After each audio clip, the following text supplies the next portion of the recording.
Oke, kan tiap ya buat apa kira-kira? Tentang kurban. Tentang kurban ya? Dok, tentang apa? Pengorbanan Nabi Ibrahim. Oh, itu. Oke. Udah masuk? Udah on. Hah? Udah dong. Udah. Udah. Masuk nih. Belum. Masuk ya? Katanya teman tapi masuk.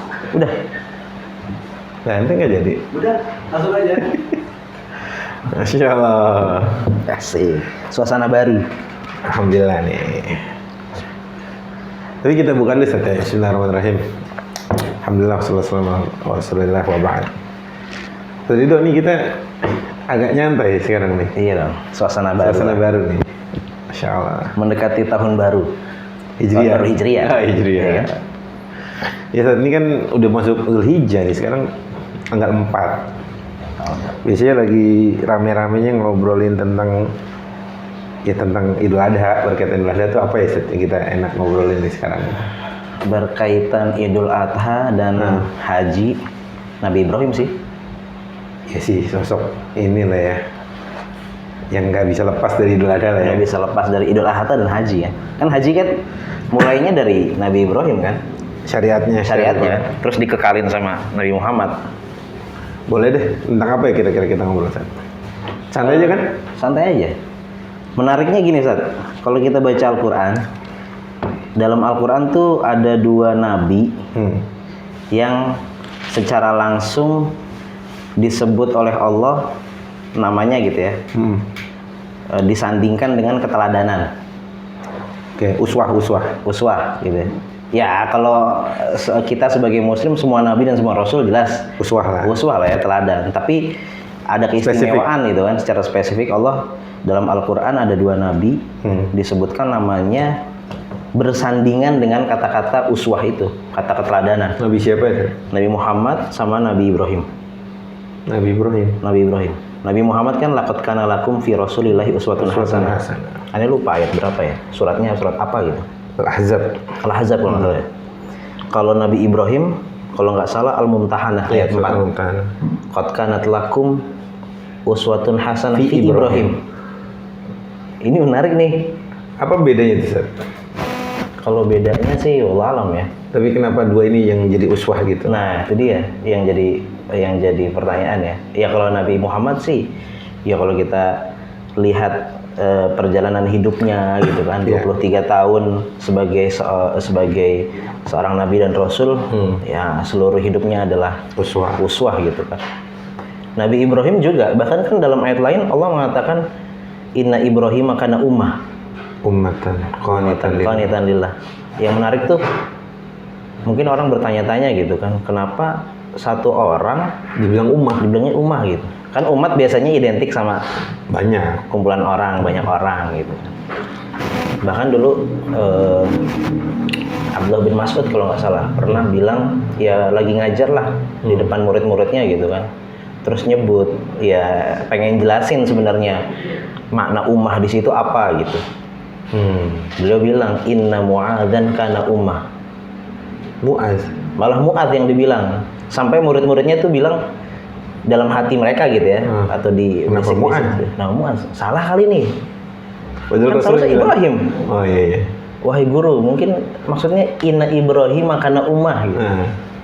Tapi justru diulang lagi sama Abdullah bin Mas'ud, inna mu'adzan kana ummah. Baru murid-muridnya paham kan, nggak salah berarti. Nggak, maksudnya bukan salah ucap, bukan sliktang gitu ya. Nah, Abdullah bin Mas'ud ternyata ingin menjelaskan bahwa Mu'adz punya sifat-sifat yang memang memenuhi sebutan ummah, sebagaimana Ibrahim juga punya sebutan ummah. Jadi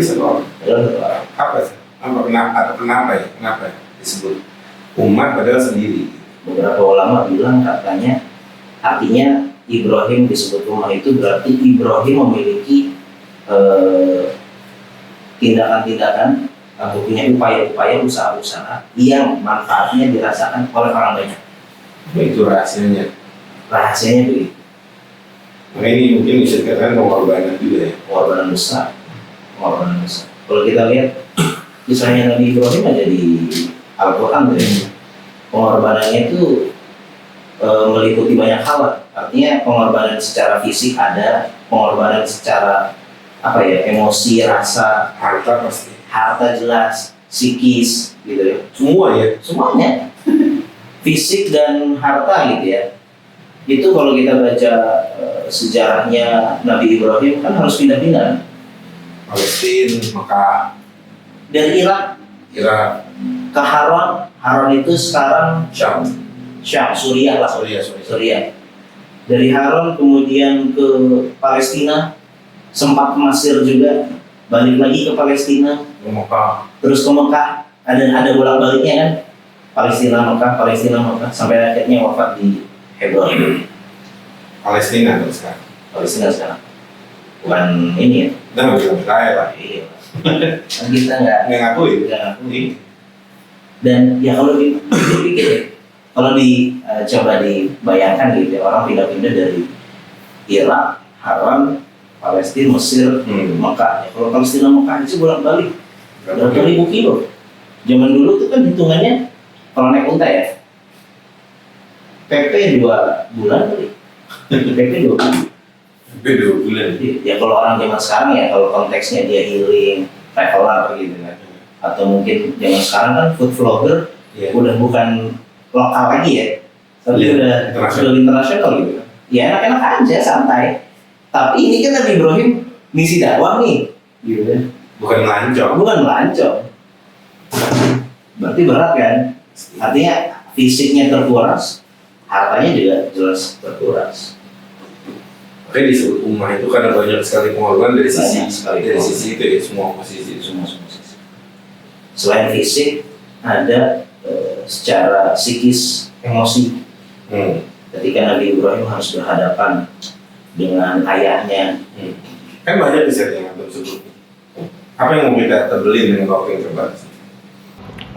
Sisi apa ya? Sisi, ya kalau coba kita urutin aja lah, Sat.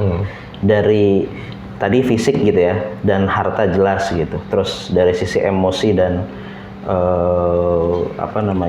emosi dan rasa. Kan berhadapan dengan ayahnya, ayah tercintanya loh. Azar kan kenapa ayah tercinta? Karena dalam dialognya kan dipanggil dengan sebutan ayah tercinta gitu kan, ya abati gitu. Paling sopan lah. Ini paling sopan, panggilan paling sopan. Kalau kita bayangkan ada orang yang kita cintai gitu, dan ya orang kita cintai itu kan levelnya macam-macam kan. Yang paling tertinggi jelas lah cinta kita orang tua gitu kan. Itu harus berbeda keyakinan dengan kita. Gimana tuh ya? Kan sulit kan? Di satu sisi kita ingin dia atau bisa bersama-sama bukan hanya di dunia tapi juga di akhirat. Tapi di satu sisi ayahnya tidak mau merubah gitu kan keyakinannya. Artinya wah gimana nih, kan susah. Ujian itu secara emosi dan rasa. Ada juga ujian beliau masih lah dalam emosi dan rasa dan secara pikiran juga. Beliau harus berhadapan dengan lingkungannya. Ketika masih muda, lingkungan yang secara mayoritas menyembah berhala gitu, sehingga beliau harus memeras otak lah bahasanya, mencari cara terbaik gitu kan untuk berdakwah gitu. Apa ya kalau kita baca dalam Al-Quran ya itu ya, jadi suatu hari ketika istilahnya mungkin pada saat itu ada festival gitu kan. Lagi ada festival, kemudian ada pameran, semua orang datang ke pameran tersebut. Nabi Ibrahim nggak mau hadir, jelas. Bahkan ada satu orang yang ya bahasanya dia mungkin orang terakhir yang datang ke festival gitu kan. Sempat bertemu Nabi Ibrahim, ngajak gitu kan, ayo Ibrahim ikut ya ke festival gitu. Alasannya beliau kan unik ya, ini sakim gitu. Enggak, aku sakit gitu. Sebenarnya bukan sakit beneran sih. Ngeles tapi bisa diartikan bener juga kan. Sakit lu ngelihat kalian begitu gitu kan. Pada nyembah berhala ya dan lain-lain. Nah, sampai akhirnya Artinya kan beliau ini melawan, bisa dikatakan melawan khalayak ramai, bisa jadi juga melawan penguasa juga gitu kan, melawan sistem gitu. Sampai akhirnya diadili kan. Iya. Diadili dan pada akhirnya tidak ada bukti. Kan semua berhala dihancurkan kecuali satu yang Gede. paling gede. Juta. Pas lagi, pas lagi diadili kan tidak ada bukti juga. Siapa yang melakukan ini kan nggak ada bukti. Tapi ada indikasi yang orang terakhir tadi. Ada satu orang yang sepertinya tidak datang ke festival tadi. Ibrahim gitu. Apalagi memang selama ini yang benci kan engkau Ibrahim gitu.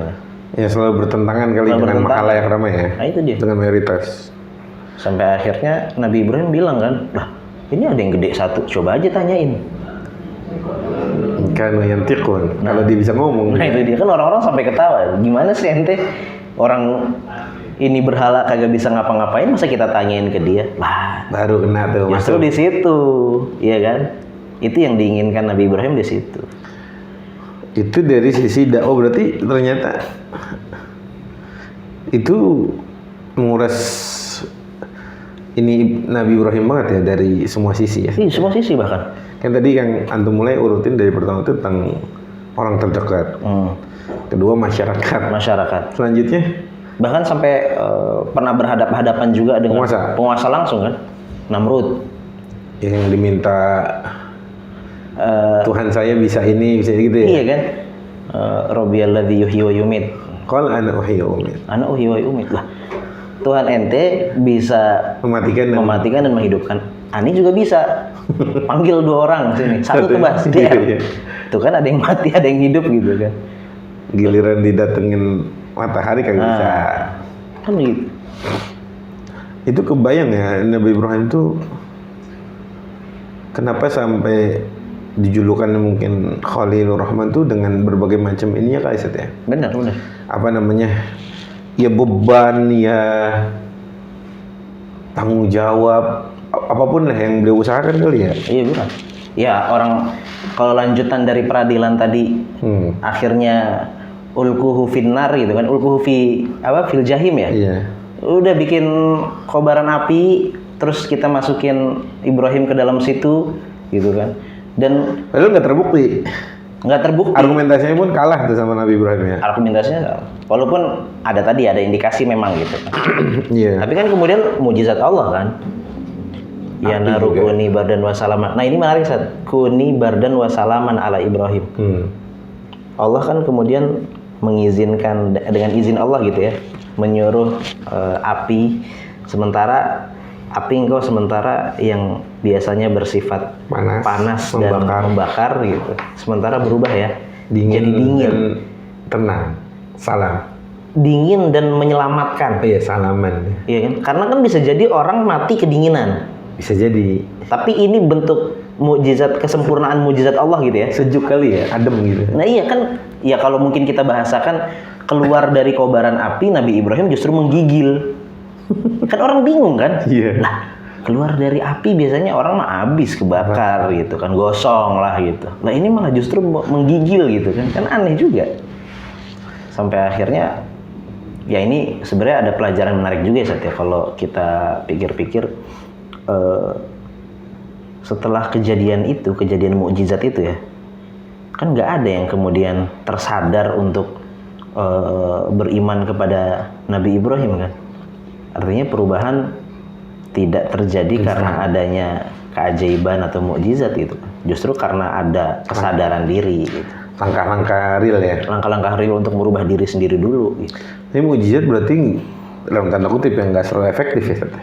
Iya, untuk menyadarkan. Bisa jadi memang tidak selalu, selama sejarah terjadi ada mukjizat tidak pernah efektif justru. Karena dibantah juga. Iya kan? Karena maksudnya bukan dibantah, karena nggak percaya juga ujungnya. Iya, gitu kan? Kalau kita lihat nih misalkan dengan hari ini, atau minum dulu dah, atau minum bentar tuh es cair lagi kan. Kan Nabi Ibrahim tuh vokal ke penguasa ya. Iya. bahkan bisa berhadapan-hadapan tuh. Itu apa ya yang membuat Nabi Ibrahim itu sekokoh itu gitu. Ini pertanyaan dari Anda tuh, sekokoh itu ngadepin penguasa nggak gentar gitu, santai gitu, dengan argumentasi yang Iya, tentu ada kekokohan iman juga ya. Kekokohan iman, meskipun harus beresiko sekali tuh. benar. Dan tentu, tapi jangan sampai kita kemudian terilhami dari Nabi Ibrahim berbuat frontal juga gitu ya. Artinya kalau Beda makom lah. iya beda makom kan. Kan tentu bisa kita lihat, kita pahami dari kondisi-kondisi beliau gitu. Dalam arti begini, yang namanya ingkarul mungkar, amar ma'ruf nahi mungkar kan ada fikihnya juga. Iya, Gitu nggak kan. boleh sporadis ya. Nggak keluar. Dalam hadis Rasulullah kan begitu kan, man ra'a minkum munkaran falyughayyirhu. Ada tingkatannya. Ada tingkatannya. Artinya harus melihat siapa yang dihadapi, bagaimana kondisi kita, kemampuan kita sejauh mana gitu. Jangan sampai kemudian amar ma'ruf nahi mungkar kita menimbulkan Kemungkaran lebih besar. kemungkaran yang lebih besar atau bahaya yang lebih besar. Karena biasanya kemungkaran itu sepaket lah bahasanya begitu. Maksudnya sepaket itu gini, kemungkaran itu bukan hanya dilakukan, ada yang dilakukan oleh ya katakan orang biasa, orang awam gitu. Ya kan beda kalau kemudian kemungkaran yang melakukannya adalah penguasa, punya kekuasaan, punya sistem gitu. Bobotnya beda ya. Bobotnya beda dong. Yang dihadapi beda. Kalau orang awam melakukan maksiat, gampang aja gitu. Jadi kalau penguasa colek dikit, lah. Artinya ya Nabi Ibrahim alaihissalam juga sangat hati-hati mungkin dengan argumentasi beliau juga. Sangat hati-hati, sangat benar-benar mencari bahasanya apa ya, delik lah gitu ya, biar bisa ya, walaupun pada akhirnya sering sekali ya tadi salah satunya sampai dibakar gitu kan. Makanya sering beliau pindah-pindah kan karena itu, ini muhajirun ila robbi, aku harus pindah berarti ini, aku harus pindah kan begitu. Kemudian apa lagi yang bisa dari sisi Ibrahim sebagai pengorbanan secara emosi lagi kali ya, emosi ketika menunggu buah hati. Oh iya, Kedatangan lama buah ya. hati. Lama ya. Lama. Kan kalau ya setiap orang secara fitrah, secara naluri setelah menikah inginlah punya buah hati. Apalagi seorang Nabi Ibrahim kan yang punya misi dakwah, pasti kan pengen ada anak keturunan yang bisa meneruskan estafet dakwahnya gitu kan. Ya kayak Nabi Zakaria aja. Betul. Dan itu harus menunggu lama, bahkan bukan dari istri pertama ternyata kan lahirnya Dari Bunda Hajar. dari Bunda Hajar, Istri keduanya malah. dari istri keduanya. Dan kalau dibaca mungkin dibaca sejarahnya gitu ya, penjelasan ahli sejarah atau ahli tafsir dikatakan Nabi Ibrahim itu dapat buah hati pertamanya di usia kurang lebih mungkin 80-an. Artinya kalau menikah di usia 30, 40 tahun, 50 tahun. 50 tahunan, hampir 60. Baru keluar Ismail gitu kan. Ibarat katanya kan gini ya, seharusnya ini kalau dari perspektif kita tuh, ya Allah nih saya udah dakwah nih, masa nggak ada sih? Iya. Kalau Nabi Ibrahim bisa kayak gitu ya. Ya kan ibarat kata udah sesoleh ini. Iya, masa sih nggak ada keturunan gitu. Apalagi kalau zaman ini saja, kalau kita coba relatein sama zaman ini gitu ya. Habis nikah setahun, kemudian pas lagi lebaran ada aja tuh yang nanya kan, udah punya omongan belum? Tapi Nabi Ibrahim ada gak dulu yang kayak gitu ya? Ya Allah alam ya. Tapi artinya buat ini aja lah, buat refleksi lah, buat refleksi kita gitu. Pasti akan merasa gimana ya? Lah iya. Dan bukan ini 50 tahun loh. Artinya kalau hari ini 50 kali lebaran dong. Ditanyain mulu ya? Ditanyain mulu. Mungkin kalau di usia 10 tahun kita akan stres juga. Ditanyain begitu. Tapi kan ini Nabi Ibrahim kemudian sabar, tawakal gitu ya. Dan tidak pernah berhenti dari doa kepada Allah kan itu. Masya Allah ya. Sampai akhirnya dapat Nabi Ismail gitu. Dan ya kalau kita terus ini Sat ya, kan nggak nyampe cerita Nabi Ibrahim dan Ismail kan tidak selesai di situ kan. Betul.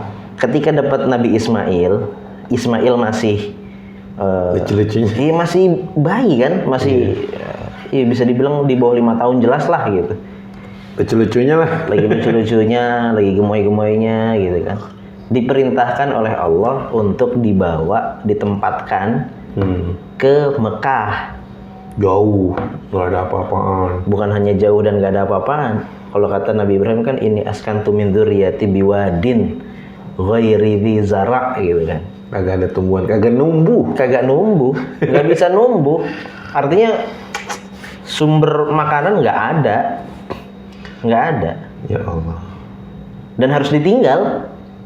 Makanya pas ini kan yang sangat masyhur mungkin yang Ibunda Hajar pasti tinggal Ibrahim gitu ya, Iya. manggil ya. Siapa yang nyuruh ini? Kenapa mau pergi meninggalkan kami? Itu seganti tuh pertanyaannya. Allah yang nyuruh, iya. Kalau baru dia ngomongnya. Kalau Allah ya berarti nggak akan menyanyiakan kita, nggak akan menelantarkan kita kan gitu kan. Dan di situ ada doa Nabi Ibrahim juga yang syarat hikmah kan. Rabbana liyuqimus sholata faj'al af'idatan minan nasi tahwi ilaihim warzuqhum minats tsamarat. Ini kadang-kadang doa ini kalau kita coba tadabburi, kita coba resapi lebih dalam lagi gitu ya.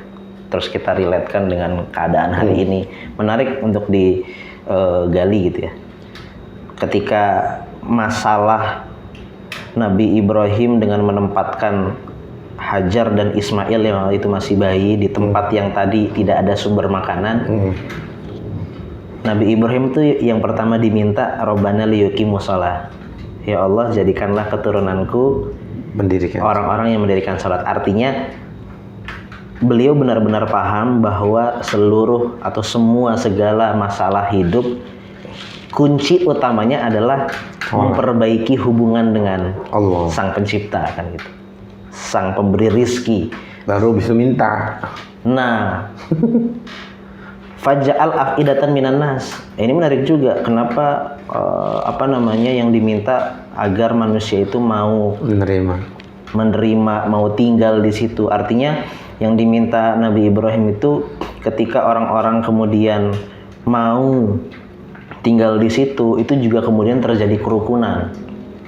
Artinya kan kalau terjadi kerukunan, nggak mungkin seorang tetangga menelantarkan atau tega melihat saudaranya, tetangganya yang lain yang di samping rumahnya atau di sekitar lingkungannya tidak makan, tidak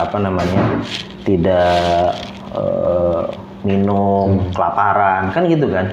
Karena setelah itu kan ada dari suku Jurhum itu pada berdatangan. Nah itu dia. Dan harus dipahami ya. Kadang kita ini kalau kita baca atau mempelajari Sirah Nabawiyah yang kadang kita atau yang terbayangkan oleh kebanyakan orang mungkin ya, bahwa Mekah itu sebagai kota kelahiran Nabi Muhammad gitu. Itu adalah wilayah yang terpencil, tidak terkenal, tidak apa gitu. Tetapi justru Mekah itu sejak lama, artinya sebelum Nabi Ibrahim membuka kota Mekah gitu. Itu memang tempat yang sudah diketahui karena menjadi tempat ini kan, tempat lalu lalang atau jalur perdagangan Yaman dan Syam kan. Pasti lewat situ ya. Pasti lewat situ. Artinya Mekah sebagai sebuah wilayah sudah diketahui sejak lama. Tetapi yang menempati atau dijadikan tempat tinggal pertama kali ya Hajar dan Ismail kan begitu. Karena orang ketika itu mungkin lihatnya ini nggak bisa nih daerah ini mau tinggal. Nggak ada sumber makanan. Iya. Nggak ada sumber makanan. Baru ketika ada di situ kemudian ada air tuh kan. Zam-zam. Nah, ketika orang pulang dari Syam ke Yaman atau sebaliknya gitu kan pasti ada istirahatnya. Dan lihat burung itu apa? Nah, kalau ada burung berarti ada sumber mata air gitu kan. Ya. Oh, berarti bisa dijadikan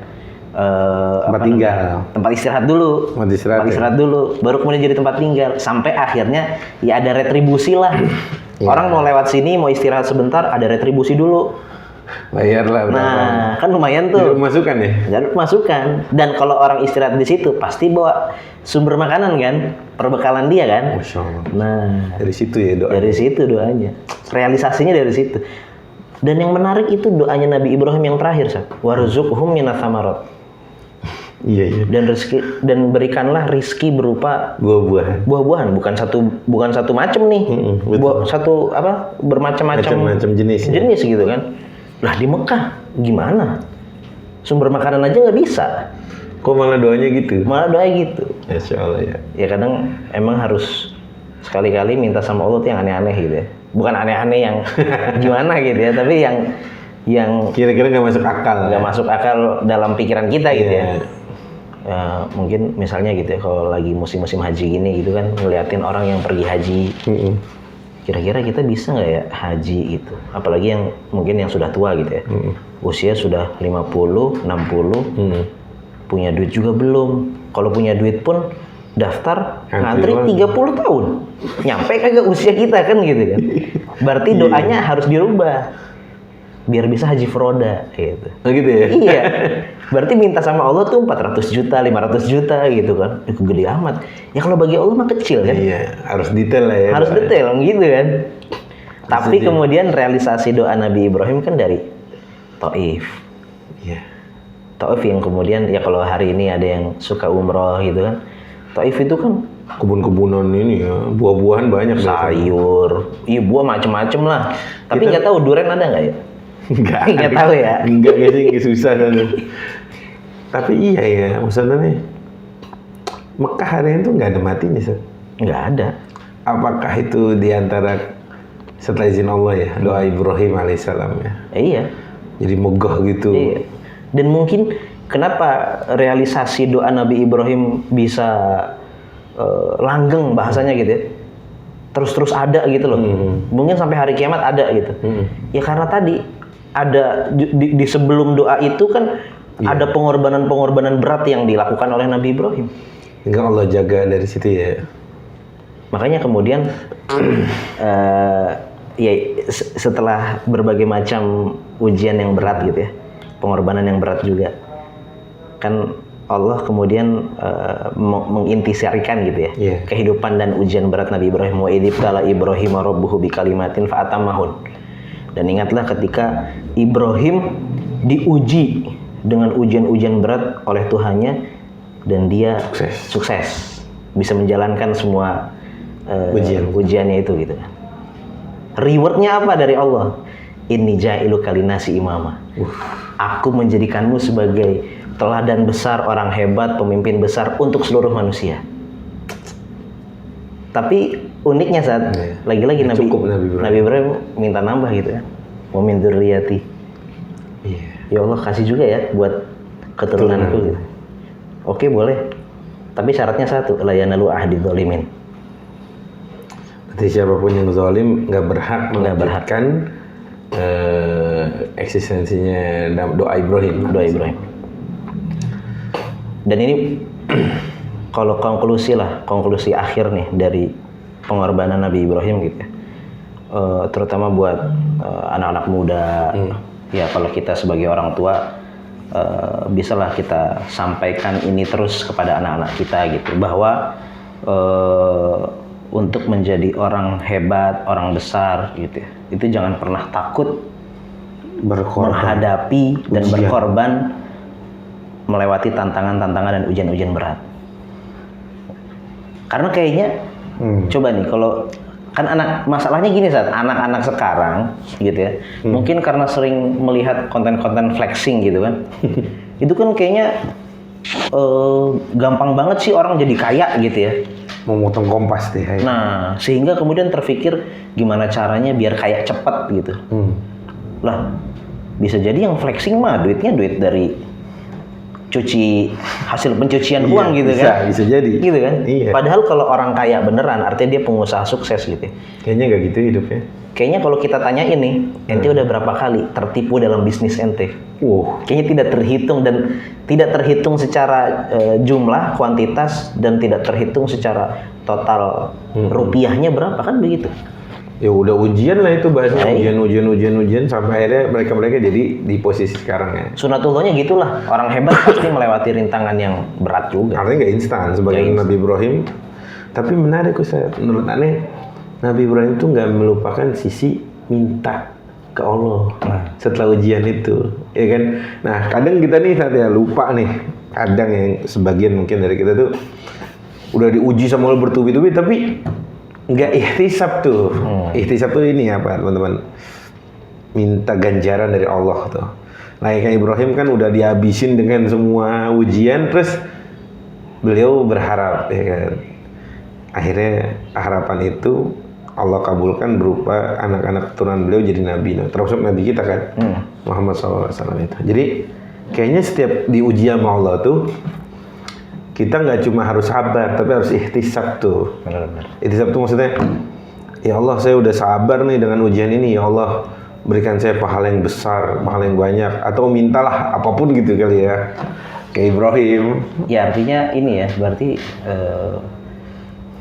setelah sukses dari ujian berat, Ibrahim tetap merendah diri dengan doa-doanya. Kan artinya berdoa itu kan merendah diri kan? Karena justru kadang ada orang yang setelah berhasil jadi merasa kayak karena saya kuat, saya bisa, saya mampu gitu. Karena kemampuan saya semata gitu. Iya. Tapi Ibrahim enggak ya? Enggak, bener juga sih. Iya kan? Emang teladan banget sih ya. Iya. Nah Zat, ini terakhir nih Zat. Kan yang sangat fenomenal itu kan karena ini mau Idul Adha, itu masalah. Itu dia. Nyembelih. itu yang agak lupa tadi. Setelah bertahun-tahun meninggalkan anaknya yang tadi masih kecil. Iya. Agak dikit nih balik kita. Falamma balagha ma'ahu sa'ya qala ya bunayya inni ara fil manami anni al-bahaq gitu.